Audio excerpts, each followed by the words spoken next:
Good afternoon and welcome to today's installment of the Department of City and Regional Planning's Colloquium Series. It's my delight today to have Dr. Nora Libertun Duren here speaking with us. Before we get started today, could I ask our students to give the land acknowledgement?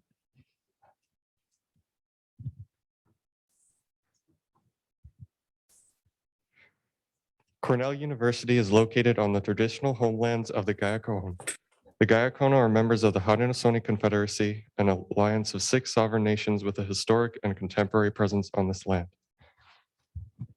The Confederacy precedes the establishment of Cornell University, New York State, and the US of America. We acknowledge the painful history of Gayacono dispossession and honor the ongoing connection of Gayacono people, past and present, to these lands and waters. Thanks so much. I realized last week that I had forgotten to introduce all the different events in our series, so let me just briefly do that today. Today we have Dr. Nora Libertun de Duren here with us, and then next week will be Livia Rodriguez del Valle. Livia was for about a decade the executive director of Enlace, which is one of the first community land trusts that was developed to combat the challenges of displacement as well as of climate change. It's a really well celebrated and increasingly known case from San Juan, Puerto Rico, and the US Congress just awarded them after decades of mobilization. They awarded them $167 million to upgrade the canal that they are surrounding on. So it should be a really awesome story of a success. Then we have Joseph Mutudi, who is the head of the Slum Dwellers International Network, which is one of the biggest and most well-known networks supporting informal settlement upgrading and tenure rights and community development around the world. He's going to be speaking about a successful case in Nairobi, Kenya, the Mukuru community there, and how it is that the community transformed. And you'll see actually in his slides the physical transformation that the community was able to achieve through its mobilization efforts. So that will conclude our online series. And then the last 2 presentations of the semester, we are going to have a panel from the Seneca tribe of the Seneca Nation here. And there are 3 people, I think, who will be coming from there to come speak with us. I think that, we have been doing the land acknowledgement for a while now, but that will be a particularly significant time because there will be people who actually live and belong on this land that we are acknowledging to that day.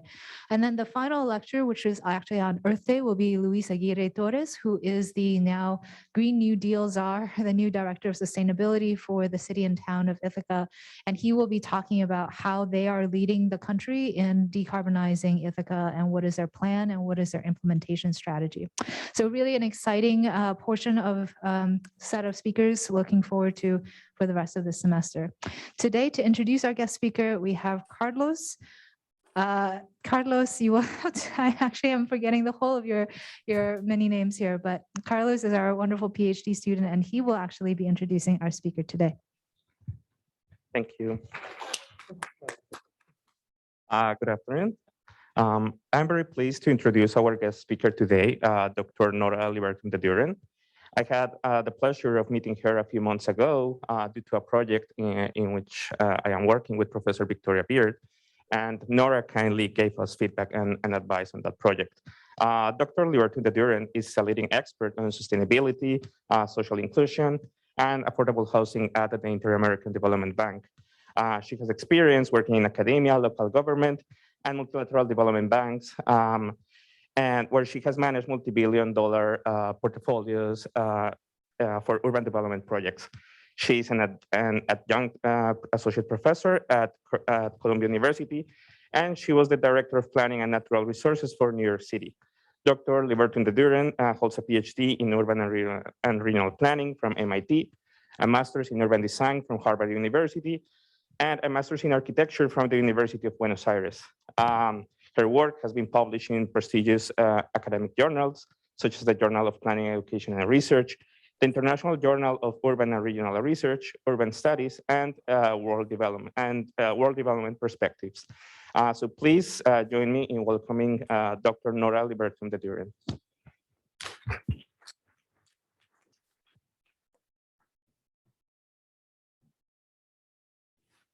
So Thank you so much for the wonderful introduction, and also thank you so much for this invitation. Thank you, Linda. Thank you, Carlos. It was real pleasure for me to being invited to this presentation, and I'm looking forward to share some insights during this presentation. Just for disclosure, I'm doing this presentation and these words that I'm saying reflecting my own thinking and not the thinking of the Inter-American Development Bank or Columbia University. But I would love to discuss any topics with you after the presentation. I will share my screen. Let me see if that works. So,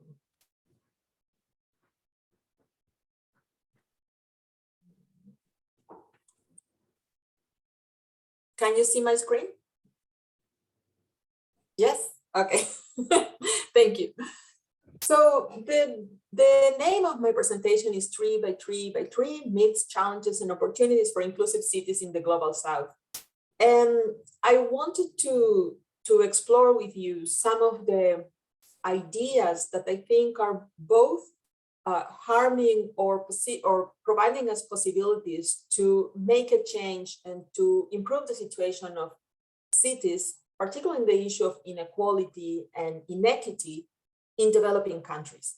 So I hope that this is more a platform for us for thinking how to move forward than an assessment of everything that has been done thus far regarding inequality, as well as measures of that inequality. I think that there is a wonderful body of literature doing that right now, and many of the institutions that are working in slums are working particularly in this topic. But I wanted to have a conversation with you about the ideas that are leading this work. And just something that I think is very important to be aware of is the issue of exclusion in cities and how it's way more than just having lack of access to some of the basic services. Usually when we talk about slums, when we talk about informal neighborhoods or poor neighborhoods, there is an understanding that they lack some kind of basic service or access. Particularly the definition talks about lack of access to sanitation, to water, to titles. So there's an issue of irregularity in the way that people acquire or these housing units. Some issues related to the housing unit itself, like overcrowding of the type of materials.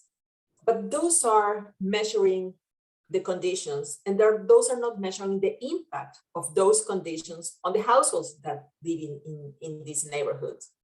And what I want to advance here is this notion that this level of lack of access becomes not only unequal, but also something about injustice. So it's an issue of inequity.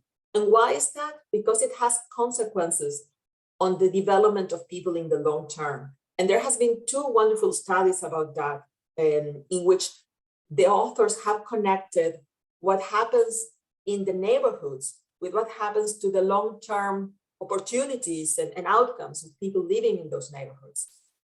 One of them is about mobility in terms of intergenerational mobility, social mobility, from Chetty et al. And the other one is for longevity. So which is very interesting, the issue that just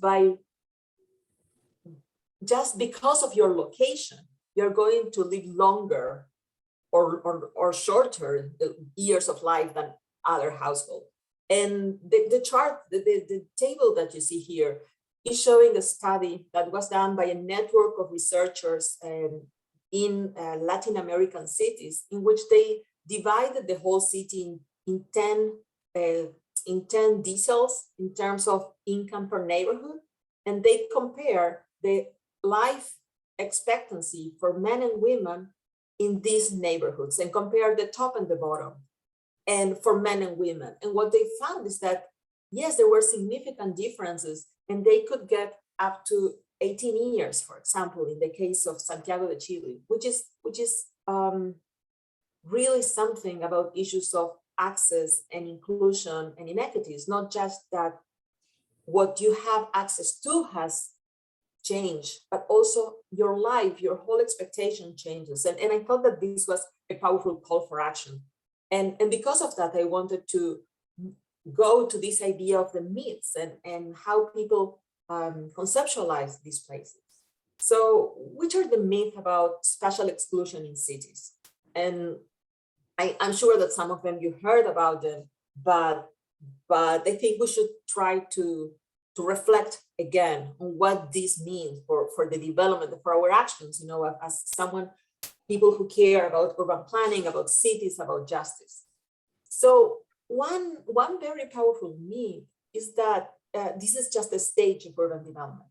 So basically the idea was, and this began maybe in the 50s, in the 60s, when migration from rural to urban areas was creating these informal neighborhoods, this slum, this idea that this is just the stage. People will move to cities, they will settle whenever and however they can, and eventually they will have the opportunity to move to the real city, and that will be the end of slums. That would be a moment in which we can all enjoy, a city that works for everybody. So basically, this is a matter of time.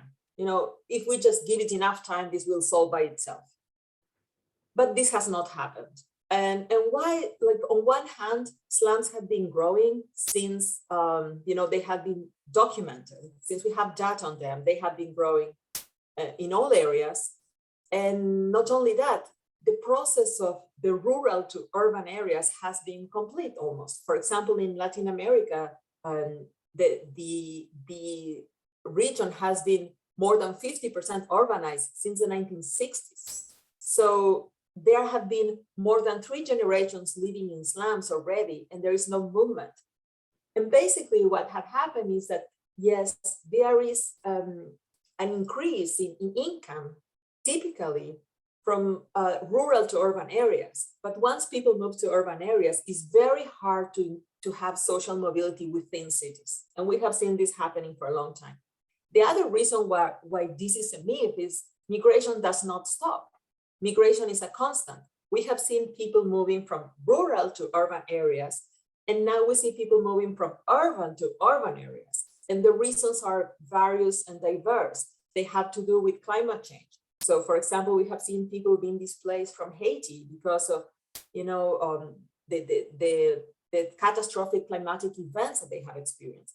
But people also have been moving because of violence, internal conflicts, wars, refugees. So the idea that, this is just a process does not work, because slums have been there for a long time, and also migration is the constant. So then what's the other myth? So there is another myth, which is saying, like, this is just a function of poverty. So it's about, like, low income, and people they do not have enough income, so that's why they settle in these areas. And while it is true that people who live in slums are not affluent, that's very evident, it's not because of poverty that we see these things. Basically, in spite of all that we perceive, income distribution has improved in the last decades. By that, we mean that the average income per household, the median income per household in the world has improved. Maybe that's a function of urbanization per se. And also we have seen that income in urban areas has also improved. Wages have improved, and poverty levels are lower now than 20 years ago, 50 years ago. And also, it's not cheap to live in an informal neighborhood. There is a cost. There is the cost of housing is quite high, particularly for the services that you're receiving. But what's going on is that nothing can keep up with the rising cost of urban land. So it's not that wages are not increasing. It's not that people are becoming more and more poor every day. Basically, is that urban land, it's very limited, and the cost of urban land is increasing, and also the services that cities are providing are not keeping up with the demand for them. So it is not that people are poor, but they cannot afford living in the city in a service area. So it has to do, and I think this is something for us, for when we think about how we can plan cities, land is the key. And it has to do with how do we design, how do we use land, and how do we make land available for everybody? And that's a challenge because a city is a dense animal by definition. And it goes to a solution that I have seen being implemented by policymakers in many, many places, which is the idea this is a problem of the housing stock. So we need to produce more housing stock. And we have seen many, many policies that support the mass production of housing. And that has been the case in Mexico, in Brazil, in Colombia. I'm very familiar with Latin American cases, but I'm sure that you have seen that in other parts of the world as well. And this policy have moved from the state as the producer of housing to the private sector as the producer of housing. And the thing is that that's not the source of the problem. Then again, the source of the problem is the location of that housing. So it's not that people cannot afford a housing unit. They cannot afford a housing unit where they need it to be. And that is a factor of what I described before, is the cost of the land.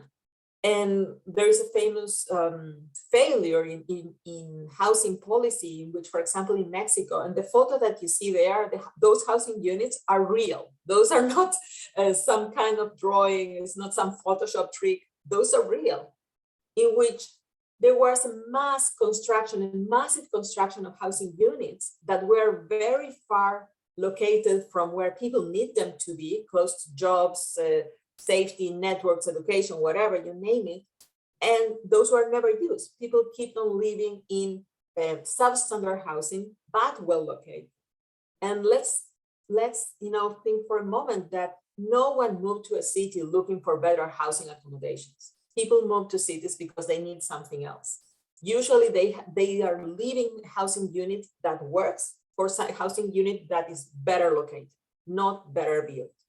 So this idea that this can be solved by producing more housing stock has proved a failure. Basically, you need to produce more housing units where people need them. Otherwise, it wouldn't solve the issue. But I want to pause a minute and think, okay, so we have, of course, each of these myths is reflecting also a challenge, because, all these things are pointing to problems that are still there. But some of the things some of the new challenges, let's say, some of the new issues that we see coming in cities are presenting themselves in new ways, or at least, requiring new tools from our side so we can tackle them. So what are these? What are these three challenges for overcoming this level of spatial exclusion in cities, which, as I've said, is not acceptable. It's taking years out of people's life, and it's creating a whole issues in terms of how the city works. So the first one is very plain to see, is the issue of the scale. As the world has urbanized, as the majority of the world, I'm sure that you read this so many times. Like, off the computer. Okay. So I'm sure that you have seen and read many, many times this idea that we're all urban, cities are taking over and all that. But that means that this issue is also becoming a massive issue. It is considered that about 1 in 6 or 1 in 7 households is living in an informal settlement, is living in a slum.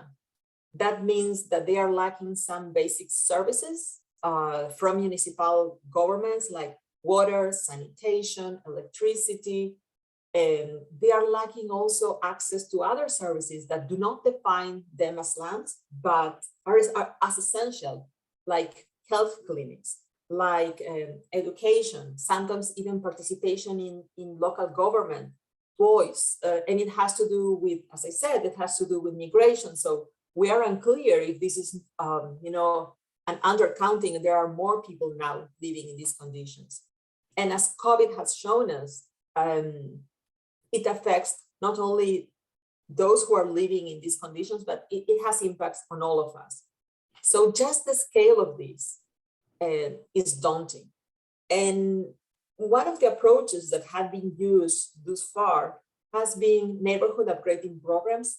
And those are a wonderful tool. And basically what these programs do is, instead of selecting beneficiaries according to their own characteristics, like for example, housing subsidies, in which people get a subsidy based on income level or housing need or some other variable, in these neighborhood upgrading programs, there is a selection based on location. So basically anyone who's living in a neighborhood would benefit from an upgrading. And upgradings are implying a number of things like infrastructure, like having access to better social services, maybe having access to training in terms of access to labor opportunities and all that.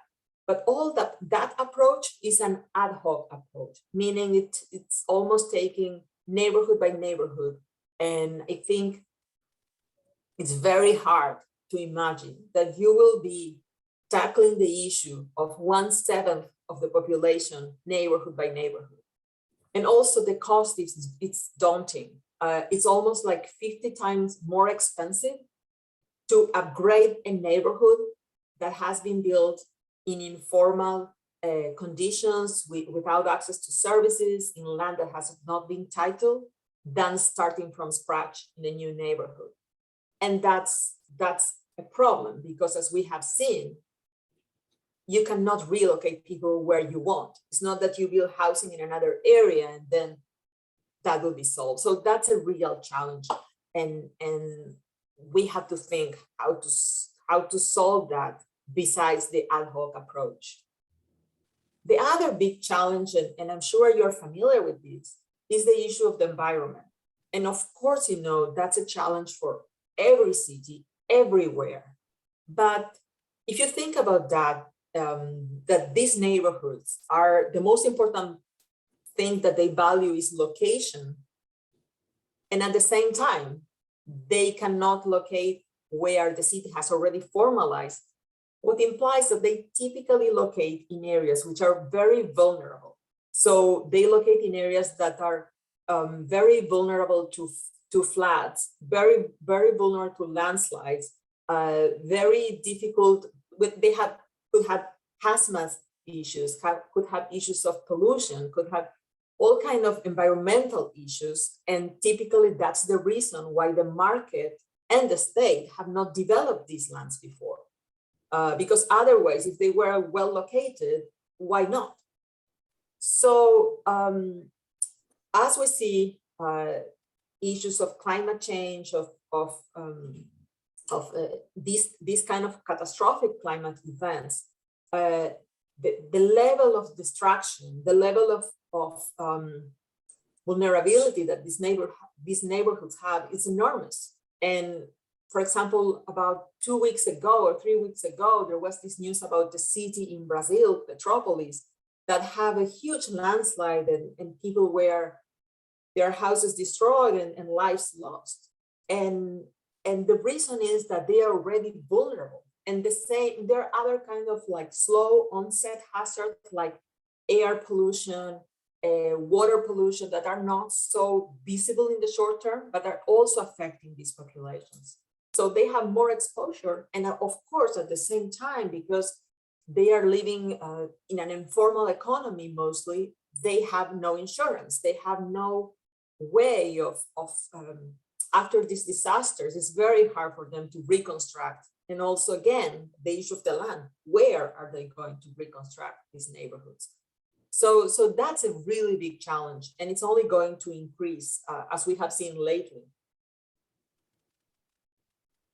And the third big challenge of these areas is the issue of violence. And the issue of violence, of course, does not only affect these neighborhoods, but for a number of reasons, it's even worse in these neighborhoods.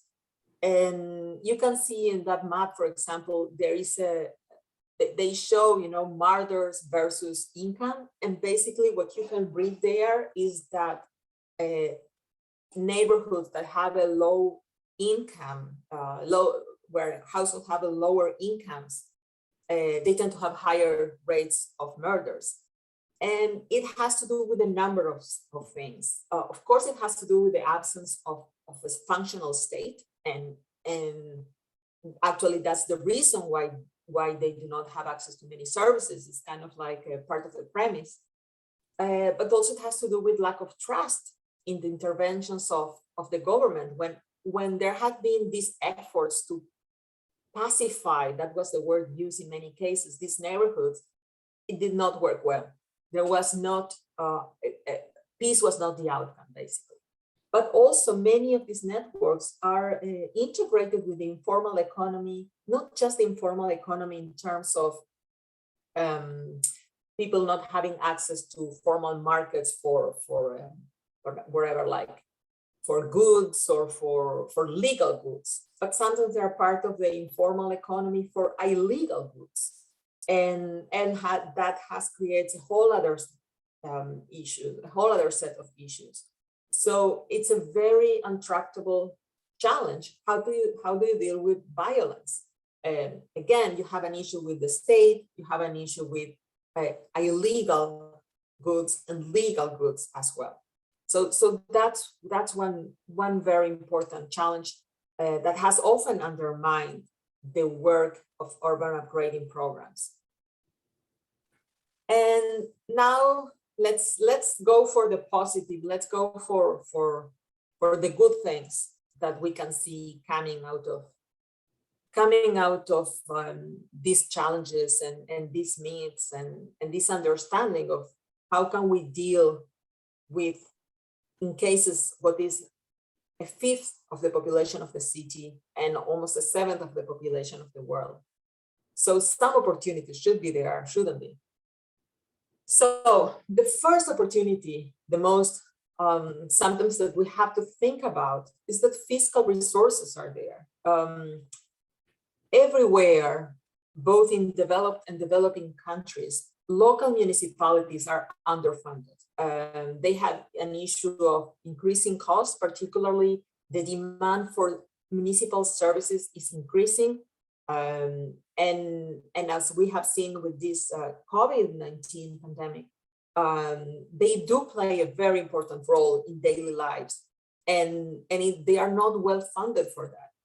And another thing that we can see is that the pattern of cities,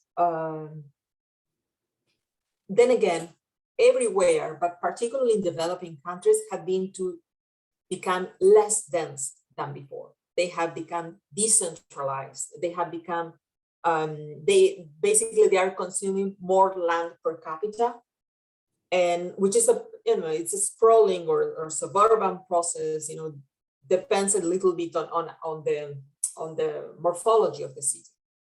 That type of growth is very expensive for cities. It's very expensive in the sense that you have to provide a lot of funding for carrying services to peripheries. And in that chart, you can see how there's a U shape of, like, there is a sweet spot in which the cost per capita of providing services is less than if you become denser or if you become more suburban. And cities in developing countries were typically denser than cities in at least in the US and in some other developed countries too. But now they move away from the trend. They're using more cars, they're becoming more suburban. So municipalities are losing resources. And then if they look to these informal neighborhoods, they have lively economies. They have dense economies. And that's an opportunity.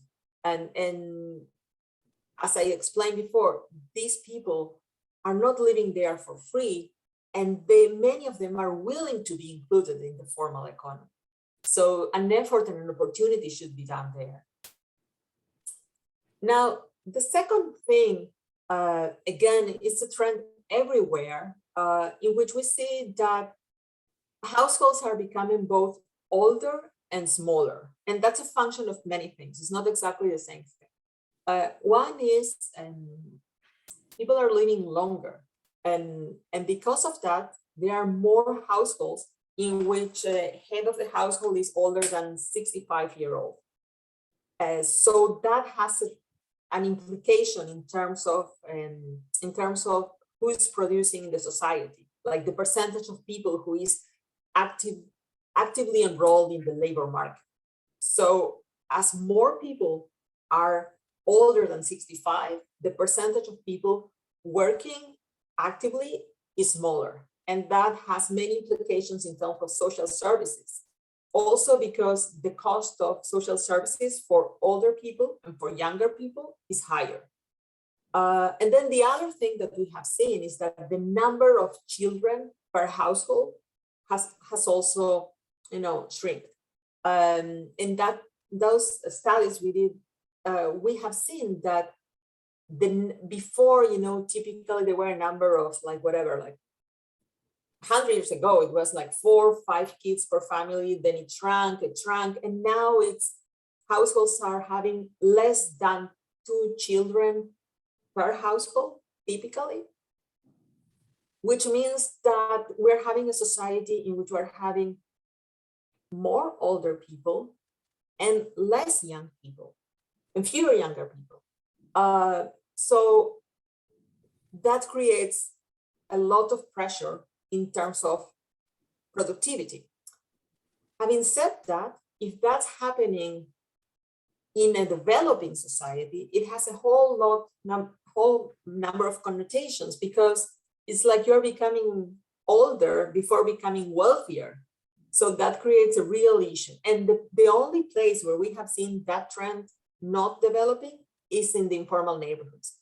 Households in informal neighborhoods are still having a large number of children or young people, and that's an opportunity, and that's something to celebrate and support with resources. So that's another thing there. And the last thing, which is something to explore, the last opportunity is the innovation. Informal neighborhoods has proved to be very innovative in many ways. I mean, the way that land titling has worked, some idea of communal rights on the land, not just typical one household, one parcel, or one owner, one parcel, but more communal distribution of land. And that could solve many issues in terms of how we deal with the land and accessibility in urban areas. Issues of mobility, for example, in the past, in Bolivia, there has been this creativity in the way of they have used cable cars and sidewalks and bike walks and all kinds of networks of transportation that have shown a lot of ingenuity. And open space design.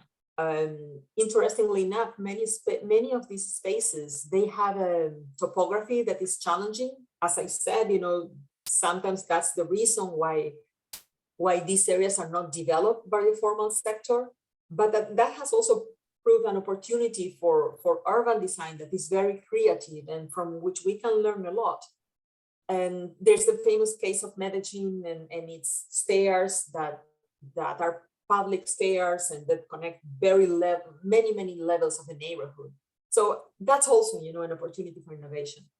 But also something to underscore is that the penetration of new technologies has been, far more, I would say, embraced or democratic or accessible in these neighborhoods than other technologies. For example, sanitation, toilets, is very expensive and about sometimes in many cities, less than half of the population has access to toilets, which is a technology that has been invented maybe 300 years ago.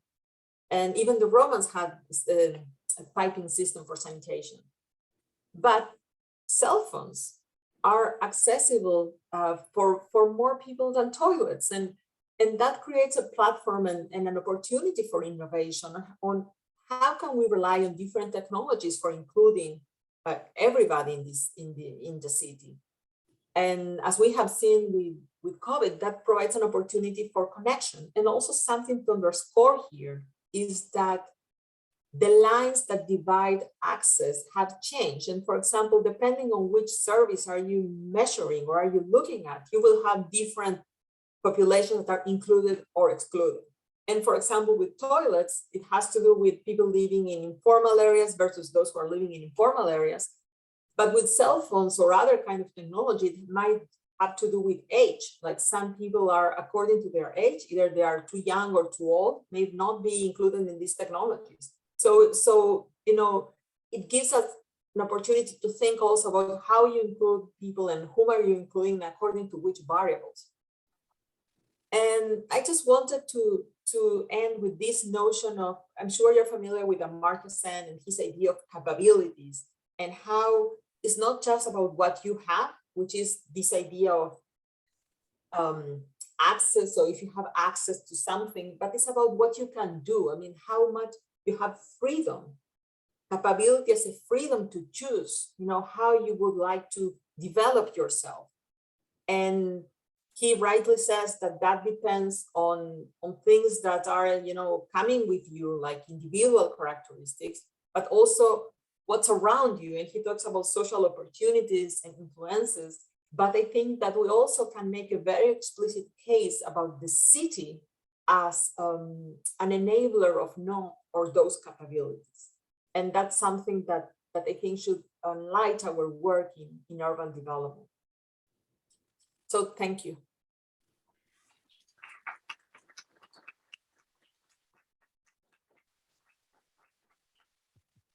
All right, so we have plenty of time for questions. And I would ask that you guys line up over here so that the camera can actually capture you and so that Nora can see who is asking questions. So last week, Caleb and Amanda suggested we turn this around so that you get to see her and not have your back to the audience.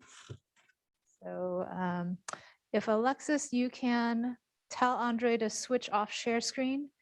And okay, so Hantao, did you have a question? So why don't you come down, and folks who have questions, feel free to line up here. I also have my Zoom on, so I will track the questions that are posed on Zoom. So if you have questions there, just maybe raise your hand. Hi, Dr. Nora, can you see me? Yes. Yeah, sure. First, thanks for your wonderful presentation.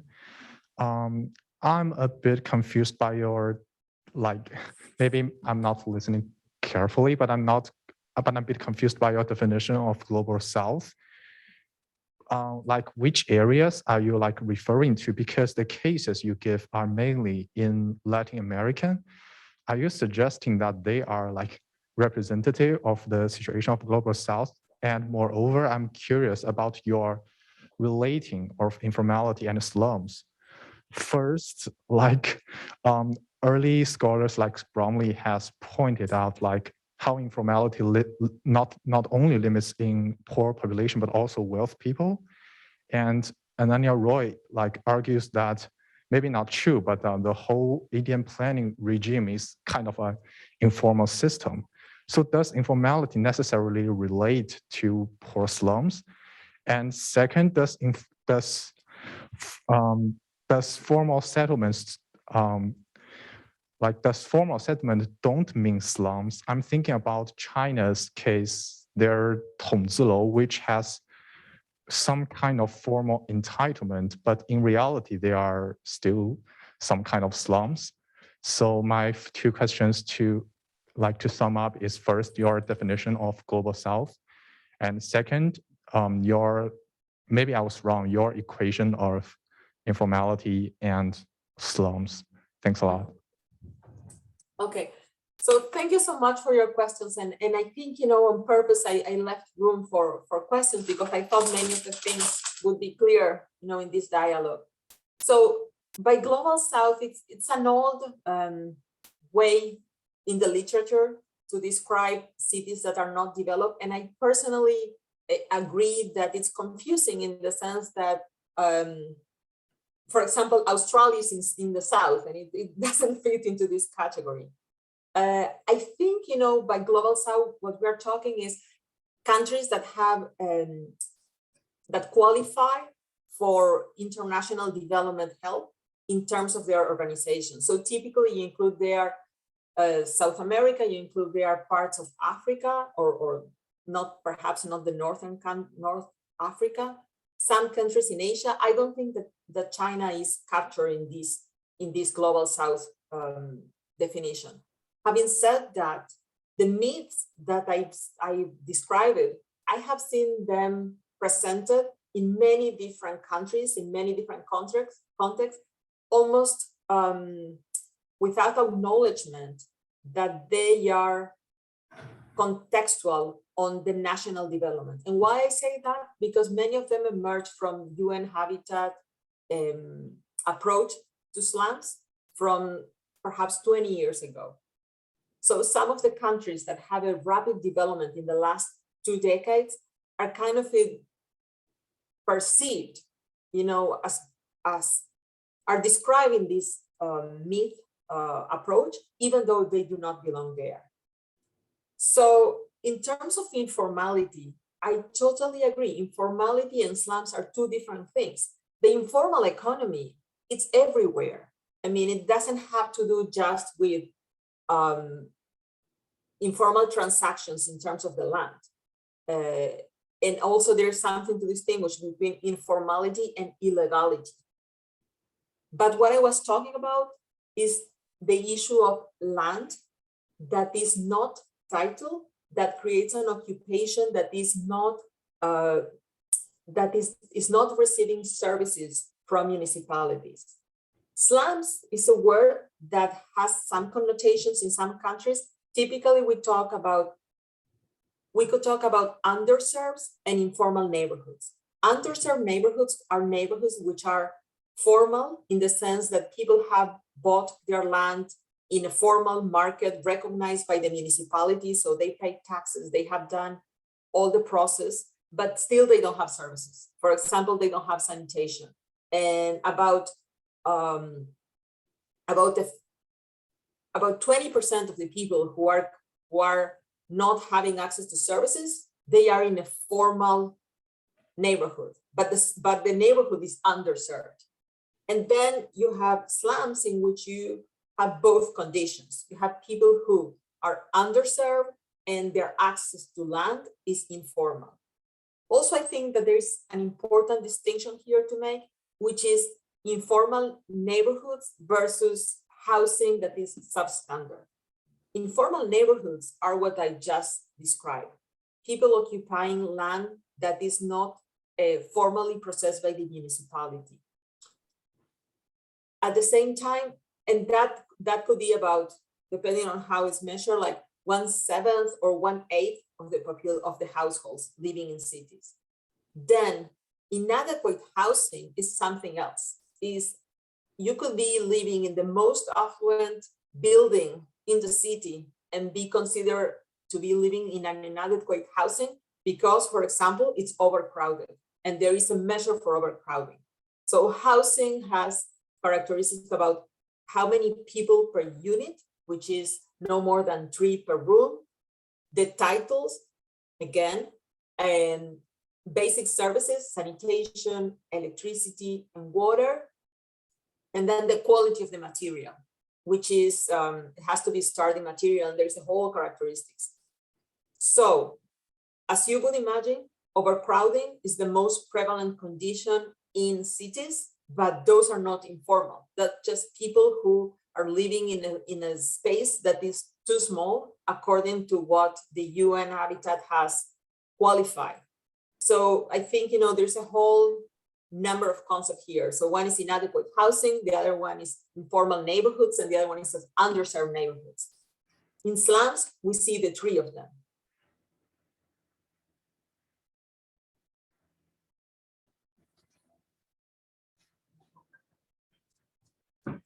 All right, we have a question from Rhonda on Zoom.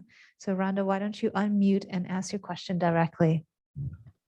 Hi, perfect. Thank you. Hi, Nora. Thank you so much for your presentation. I have a few questions, actually. I don't know how much time you have. Should I ask them all in one go? Of course, yeah. Okay, thank you. I also wrote them in the chat if that's easier, but the first one is if you could elaborate on the relationship between slums, urbanization, and then immigration that you mentioned, I think earlier in your presentation. And then my second question was, I believe towards kind of the end of your presentation, you spoke about cities becoming more suburban. And then you said that the slums economies were becoming more lively. And I was wondering if in that case, suburbs and slums are almost becoming synonymous. And then my final question was if you could elaborate a bit on the like the scale challenge when you spoke about the ad hoc neighborhood by neighborhood approach and why that doesn't work. That's it. Thank you. Thank you. So about migration, basically, slums, the first informal neighborhoods, the literature, the way that there were these studies on what's happening and why this is happening. And basically they found that these were households that moved from rural areas to urban areas. So it was very closely associated to migration. So they say, okay, these people are moving from a rural economy and to an urban economy, either because the rural economy is not working or because, so that was the pushing factor, or the pulling factor because there's something in the city that they want, like the opportunities or freedom for you know, some rural economies were very oppressive. So maybe there's something they want to see the pushing or the pulling factor, but they have moved from rural areas to city areas. So these are the migrants. And the idea was they are going to be absorbed, their culture, their income, everything's going to be absorbed by the city, and then they will move to the city. But what we have seen is that migration, and that's what I wanted to, that's why I connected to migration. Migration has, and it will not stop. There are many reasons why people move. And again, it's always the pushing and the pulling factor.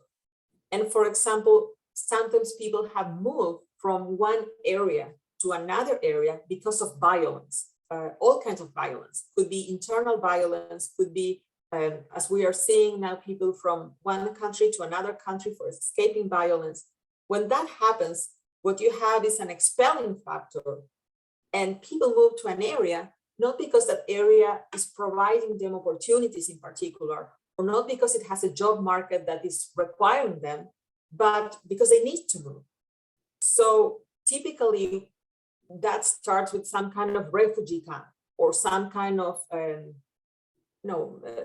settlement that has to respond very quickly to the needs of the people to relocate. And very often, there is never a catch-up. The city can never build enough housing units, or the city or the market, this level of services. And then you have a situation that becomes permanent. And other reason why people have been displaced rapidly have been because of climatic events. We have seen that in some parts between countries, like, you know, among countries, like people from one side of one island in Haiti moving to another part of the island, but also, you know, within countries we have seen displacement. And the difference between you have pulling or pushing migration is when someone is being pulled to a place, typically there is an opportunity identified for them there. And it's easier that that person integrates in the existing network in the city.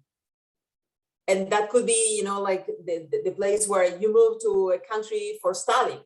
So you're a migrant, but you already have an institutional framework that supports you. But when you are moving because you're escaping from something, that's when we have seen informal settlements crop up, because they are a very quick solution for a need. And then again, you know, because before there was also a cultural issue. people would say that they were living not in the city, and that was also a function of culture, like moving from the rural culture to the urban culture. But now we have seen that from urban to urban. Actually, currently, most of the migratory movements are from a city to another city, not from the rural areas to urban areas. And then in terms of the scale challenge, sorry, you talk also about the economy of the suburbs versus the economy of the slums. So basically, my intent was not to divide the economy according to the economy of the suburbs versus the economy of the slums, but what I was trying to convey was the cost of providing services to these two type of occupations of the land. So what's happening is that the more sprawled the population are, the more expensive it is to provide services to them, because the infrastructure is very inefficiently distributed.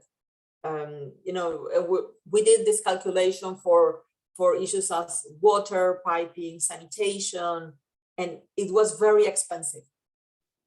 But in cities, so the cost per capita of providing these services increase in areas that are not dense. I mean, it's not because they are suburbs. If they were a dense suburb, that would be okay in this variable. It's because they are sprawling. In slums, you have a very dense population. So in that regard, the cost per capita of providing services is lower. And that's an opportunity, because as cities are trying to keep up with their population, there is this question on how do you serve everybody, and how do you integrate people into the existing grids? And before there was an argument that it's very expensive to integrate slum dwellers into the existing grid. But now, if the other option, is integrating this suburban development, the question has to be rethought. What's actually more expensive? Sorry, Yes. if I may, just to make sure that I understand what you're saying. So is the argument that because slums are dense, then it could actually be more cost efficient to provide infrastructure within these slums as opposed to providing them like sprawled out in the suburbs, for example? I'm saying it's a question.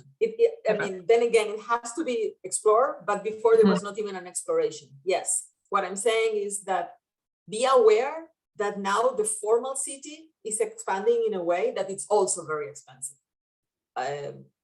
Yes, so I'm not saying it is like that, but it should be considered. It should be actually acknowledged that the city is also becoming very expensive to maintain if it's sprawling. And then the third question, it was about the scale challenge and the ad hoc approach. So basically what I call the ad hoc approach, and I think that Lynn introduced one of the lectures that we'll talk about that. It is something that it's really an accomplishment for the development community. But what I say is about the scale of it, like how can you accomplish that for everybody, which is basically the following. Neighborhood upgrading programs, they have a premise, which is do not relocate people because there is a community there. People have been living there. There's, as I said, there's a lively economy, there is a community, there is a network, and also they are living there for a reason. So are you going to relocate them for 1 hour from anywhere? That's not going to solve anything. So these programs, what they do is they respect the right of the people to keep on living in that location. So that's what they do. The second thing they do is that they legally recognize the housing units, the households, everything. So that allows a bundle of rights for these people. And the other thing they do, the third thing they do is infrastructure.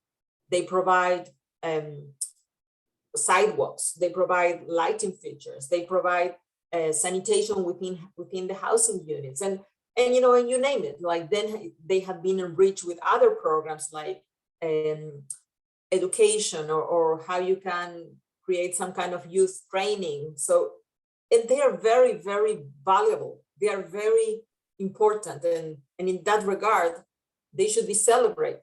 But my concern, what I wanted to present is that the scale that we are having, the scale of the problem require us to, you know, also how we can think about this differently, because it is very expensive and it's very, to do them well, it's very time consuming. I mean, it could take whatever, a decade to complete the whole regeneration. And how are we going to do that with a sixth of the world population? So that was my comment about. Thank you so much. Samuel Castaneda, you also have a question online. So go ahead and unmute and ask your question directly.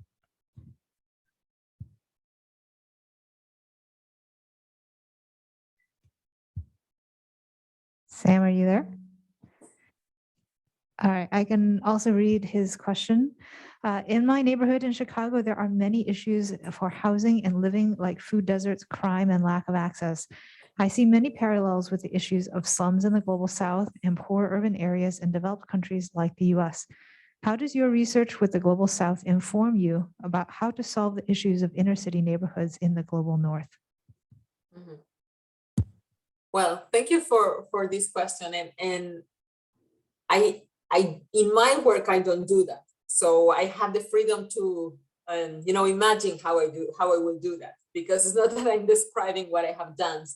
I mean, although when I work in New York City, I was the director of planning for open spaces, for all parks and not just park, but natural resources too. So there was this question of how you deal with inequality and in regions which are developed. And one of the reasons that one of the issues that was very useful was the community participation approach. But at the same time, the whole issue of formality and informality is very different. By that, I mean that giving voice is very important. And for example, we did, when I was in New York, we did a whole exercise trying to understand which were the areas that were more underserved in terms of access to green spaces. And it was very funny that one of the areas that was more underserved was the Upper East in Manhattan, which is one of the most affluent areas of the city. So then we tried to understand, to superimpose this idea of access to ideas of need. And then in the global south, we didn't need to do that, because it was much more clear that lack of access was associated with lack of political rights, lack of voice, lack of many other things. So one thing to say is like, yes, there are inequalities in cities, regardless of the level of development of the country in which they are. So that's something that we have seen everywhere. Voice is something very important. Issues of informality and formality. I would say that here there is an issue of identity, like legal and illegal migrants, for example. It's something very powerful. What we have seen in cities in the global south, that people might be legal residents and yet have levels of exclusion that are making them live in these conditions. So the issue of voice might be harder sometimes in cities in the global north, because there could be other issues of representation.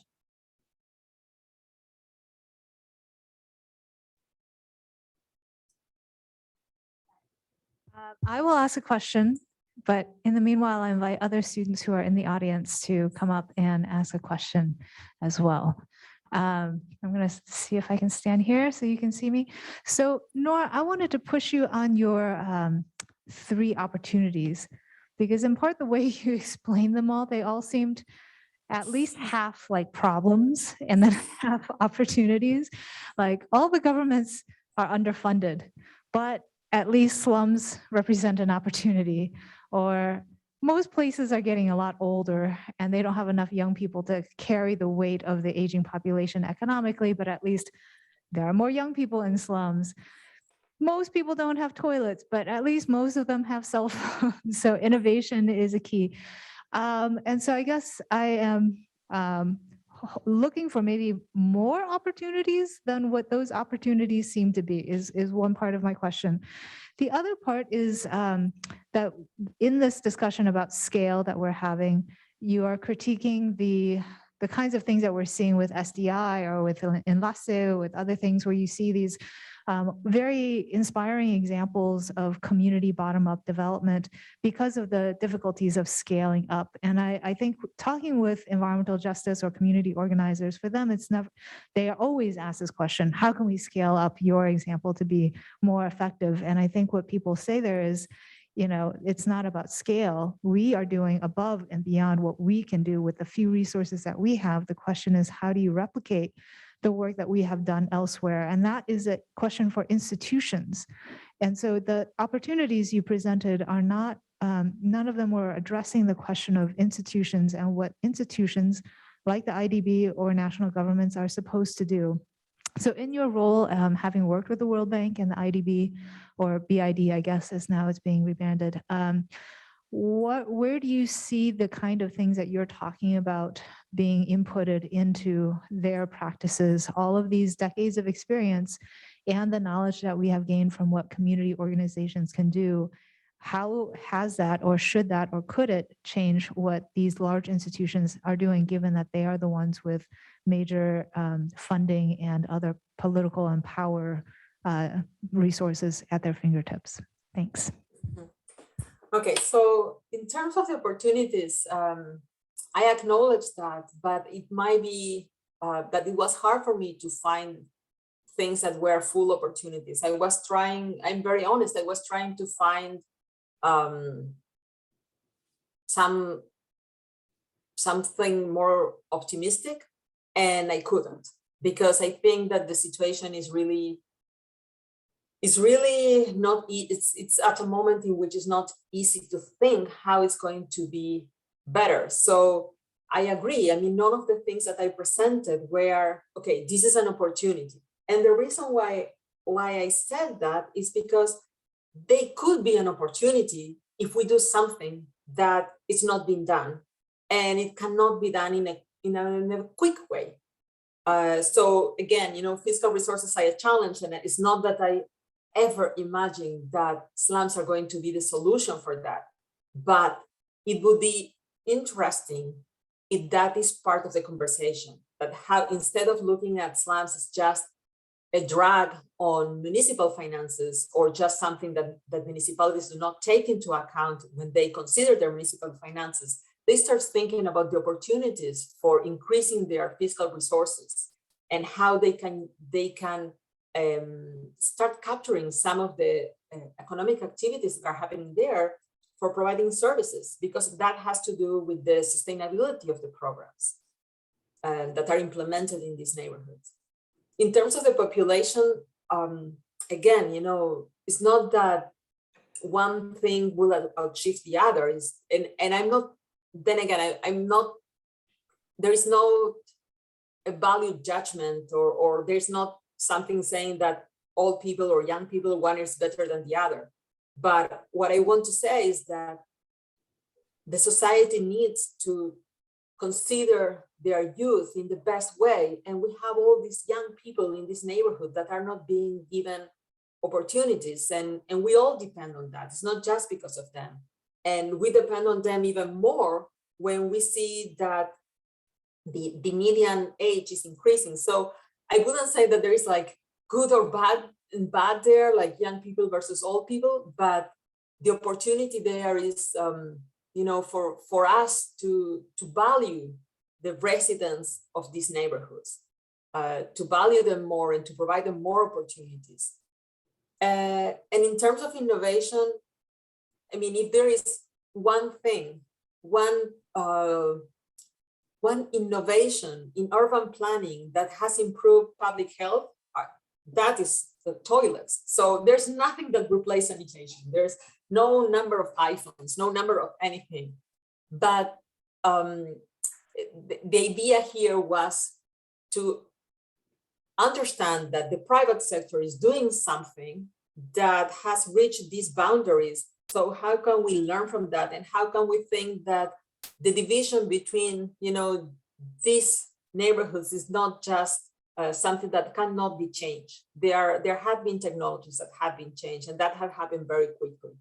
But by no means I would say that sanitation is something of the past. At the contrary, it's still the #1 debt in cities. In terms of scaling it up, I do not want to convey that these neighborhood upgrading programs are not doing enough or that they should be doing more. What I'm saying is that the scale of the problem, the scale of the challenge needs a different tool. And we have two problems. One is stock, and the other one is flow. Stock is maybe, hopefully, can be solved with this ad hoc approach of improving neighborhoods. That by that I mean like the stock of housing units, the number of households that we have living in these conditions now. Perhaps we can do these programs for all of them. But we're also having a flow. We're also having, as I explained before, people moving from one area to the other and relocating to these informal conditions. So how can we think the city in a different way? And in that regard, I want to highlight the issue of land. And how can we rezone? How can we redesign cities to accommodate people quickly, for example, to when we see these things happening? And I wish we have done that before, but we haven't clearly. And that's why whenever we have, new slums are appearing every day. That's the challenge. So these programs, it's not that they are not good, but we need another tool at a different scale. And in terms of the experience of these international organizations thus far, so we are trying to improve our practices because thus far we have been working on the outcomes. We have been working on the problems and not on the causes of the problems. So working on the problems is funding these neighborhood upgrading programs. And these have been funded everywhere. This has been funded in Brazil, in Colombia, in Nigeria, in Indonesia. And they're really interesting and they have wonderful stories to be told about them. But we are not working on the causes. And that's something that we should be doing. And it has to do with institutions, but depending how we define institutions, it's not just institutions. It has to do with issues like access to housing markets. It has to do with issues access to labor markets. And it has to do with networks. And so, for example, many people go to a neighborhood just because they know someone who's living in that neighborhood. So I think that we are trying to understand, how can we change the scale of our actions? The cost of improving a neighborhood, as I said, it might be 50 times that of building a house, in terms of per household. So it's unfeasible. There's no amount of money that can be provided to solve informal neighborhoods as we are doing it now. We need to have different land markets, basically.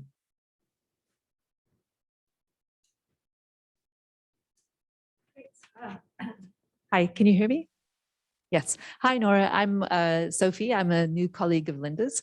Thank you so much for your talk. It's really, really interesting listening to you. I'm going to ask a question a little bit like Linda's, but not with the expectation that you do another talk, which is what these questions sort of open up. But listening to you, I'm really thinking about the state, thinking about, the very different contexts of governance and the very different structures of the state who are at this interface. And I really like Teresa Carrera's language or concept of a transversal logic. So all these logics of informal settlements, slum dwellers, the sorts of things that you're talking about, and then thinking about the logics of the state. And sometimes those conflict, sometimes those sit in transversal, don't relate. So rather than, maybe there's some lovely conceptual, there's lots of conceptual work to think about that, but I'm wondering, in your own work in the Inter-American Bank, in your own work institutionally, what are some of the hopes that you found in working with different states on these questions?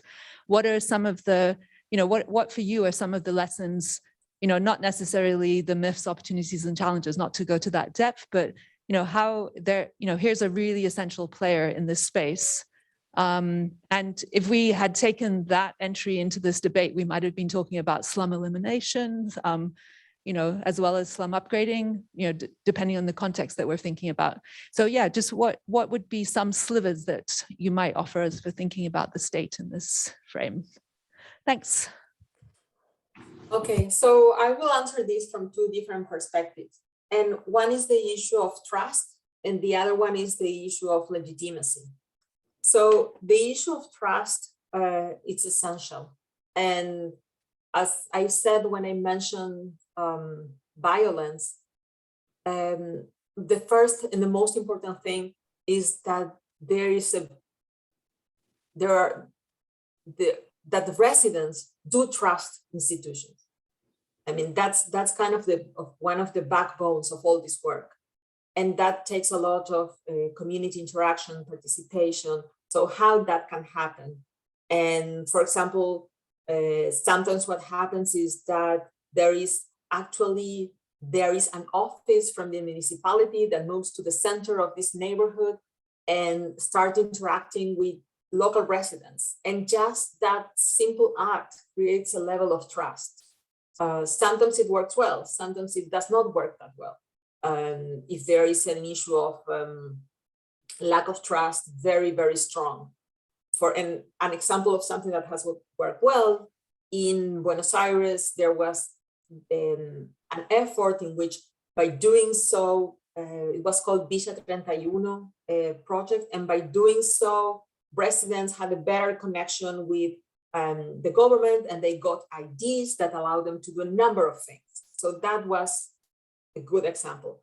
Sometimes a bad example is when the police has been involved, and that has created some animosity. So it's something to be taken care, it's very careful, but trust is very, very important. It's the number one thing. And then the issue of legitimacy, and that has to do with who's responsible for what. And it's complicated, it's cumbersome, and it depends on each country. And if you think about the work of international organizations, basically we respond to a request from a country. That's the national government. Yet these things happen at the city level. So some countries, have this connection in which they are unitary countries, so it goes from the national level, and then they choose to engage with the local government, and the local government might choose to engage with even a lower level of government. And it's a very long chain of command. And other countries, they have a different institutional structure in which cities themselves can access credit. And that depends basically on their institutional arrangements. For example, they have to have legally the ability to be receiving credit in international markets. And also they have to have the financial ability. So they have to be credit worthy. That's a very, very small number of municipalities, very, very small, that they have, that ability. So what happens because of that is that many of these programs are conceptualized at the national level, and then they go to the subnational level, and then they might go to an even lower level of government. It depends on, the way that states are organized. But because of that, because of all like top down, it's very, very important, the community action, the community organization. So there is always someone to be the voice of that community, because it's going to be very hard to happen at the national level or at the state level. So that's creates a difficult dialogue in which, one side is having decision power and having the resources, and yet it does not have the legitimacy, let's say, for understanding which are the demands of the community. I mean, that's complicated.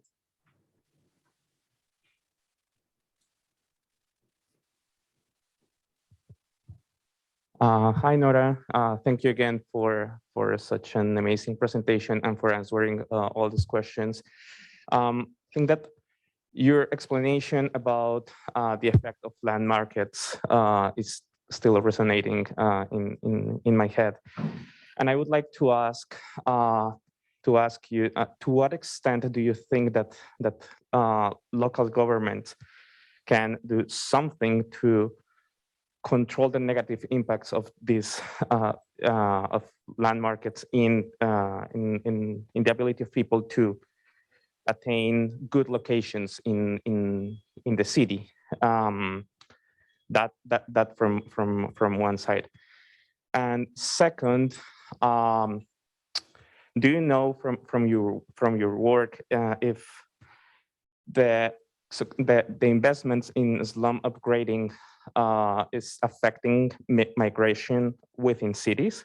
That is, or I am thinking that perhaps when governments invest in slum upgrading, those areas have an increase in land prices, and they end up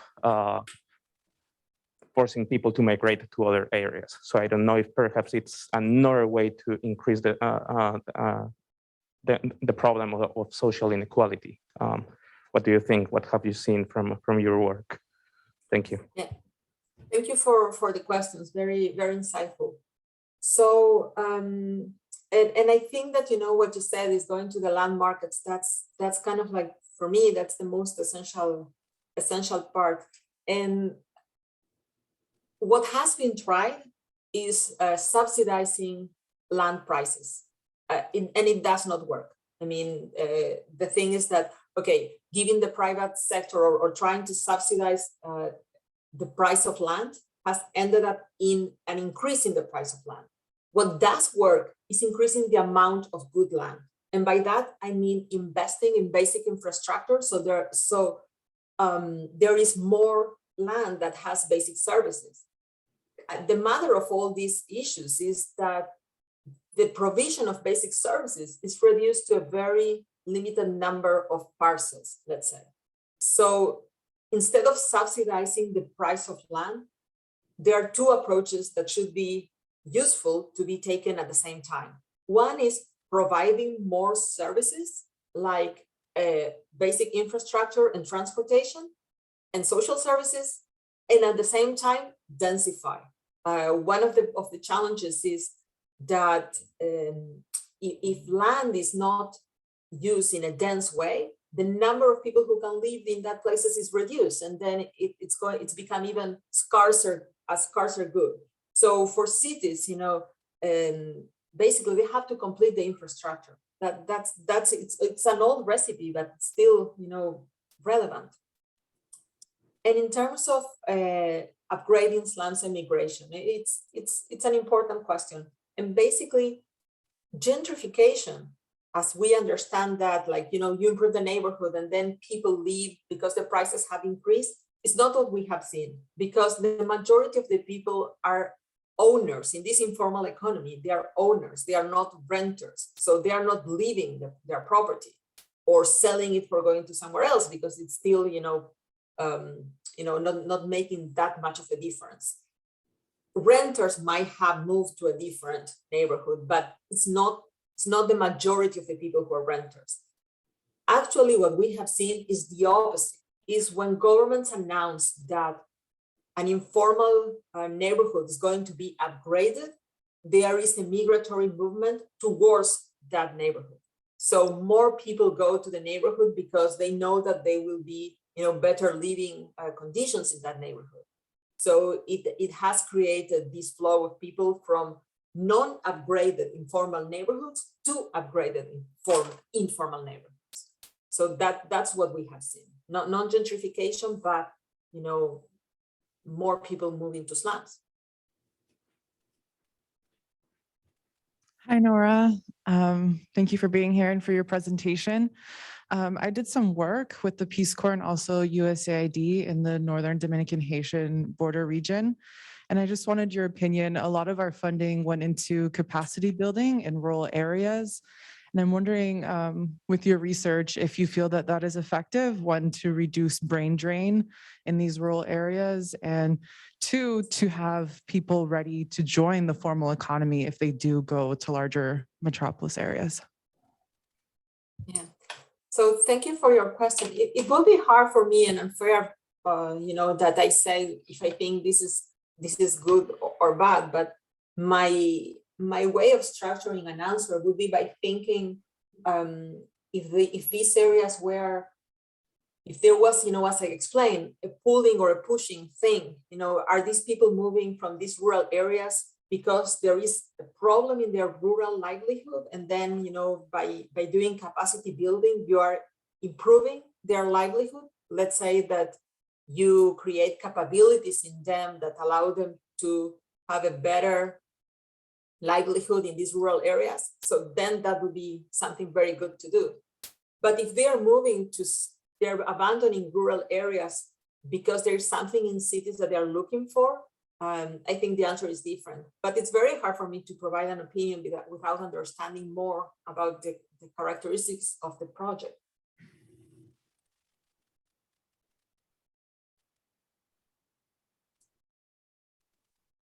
Hi, Nora. Thanks for being here. I really appreciate it. I was hoping to better understand your second myth, which was slums are due to low wages. And you had talked about how wages globally are rising, but cannot keep pace with the cost of urban space. And so I was trying to better understand that, because I have kind of understood poverty to be in relation to the ability to afford necessities such as a home. And so I was trying to understand kind of the detail of how you were thinking about that. Mm-hmm. Yeah, I think it has to do with the definition of poverty and a number of other things. But poverty, there's one very dry definition of poverty, which is income per capita per time unit. And that measure of poverty has definitely been good over time. I mean, like by that measure, there is the number of people who are poor has been decreasing, which is just a measure of how much money per capita per unit of time. So that's one definition of poverty.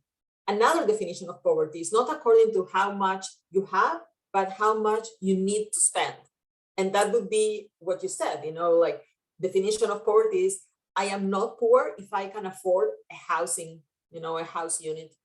And that, and then that is kind of like by itself, by design, you would say, okay, the number, if you see more slums, you would say more poor people. But what I wanted to underscore here is that wages, income did grow. These people are, on one hand, not all people who live in an informal neighborhood or in a slum are poor, by no means. And it's not inexpensive to live in these places. It's not free. I mean, the cost of there was even a study that was showing that the cost per area was as much as the cost per unit of area as in another parts of the city. Of course, they were smaller, but the cost itself was not the thing. But the cost of the land makes that the housing unit in a formal area, it's very expensive. So basically what I am saying is, yes, if poverty is defined as having the ability to cover your necessities, of course, you could say there are more poor people. But we have seen even in developed markets that middle class income vis-a-vis the cost of housing in urban areas, it's becoming, it's shrinking. So if that's happening to the middle income, imagine what's happening to low income. So that's, I think, the level, the confusion. One thing is poverty and the other one is affordability. So housing is even less affordable now than it was before.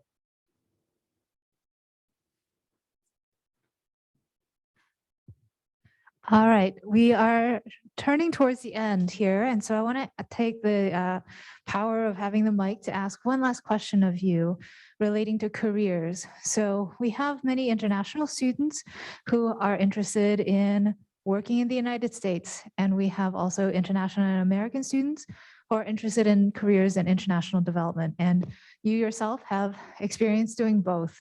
So I'm wondering if you could share a bit about your experiences finding a job, what would be helpful in getting a job, and what would you advise the young folk in this room who want a job after this degree program? Okay, so the first thing is that I think you're in a very good place. You are having a wonderful education. So that's something very, very good, and I'm sure you will have many good opportunities because of that. So in terms of getting a job in international development institutions, if that is part of your interest, I think that a combination of knowledge and practice is always very well regarded. By that I mean knowledge is what you are acquiring formally, with your degree, and that's something very, very well respected. But I would advise you to try to do some experiences working in local governments, working in national governments if you can, working with, that you don't need an internship with, the World Bank, but perhaps that's also something that you can do. But I think the most powerful part is involve yourself with the execution of these programs or understanding how institutions work. I think that the combination of the two is the most powerful thing. So if you can find, a job in a municipality, in a state government, in a national government, in a ministry of housing, in a ministry of finance, that's really powerful. And also, it's not something that you do because you can tell the story. It's something that you do because it enlightens you and it makes you think better about what you can do to create better outcomes and how can you design a project that actually gets implemented. So I think that's something very important. And in terms of a career in the US, I think I was very, very lucky to get the job in New York City government. It was, so I don't know how to learn so much from that experience in the sense that it was a particular government. And it was at a moment in which the mayor, which was Michael Bloomberg, was thinking about presenting himself in a much more large platform as a president for the United States. So I think at that moment he was valuing a lot having someone like me, which has a much more international view of the city. But I'm sure that an education from Cornell will open you so many doors, and just try to have a combination of practice and research and theory would make them work for you.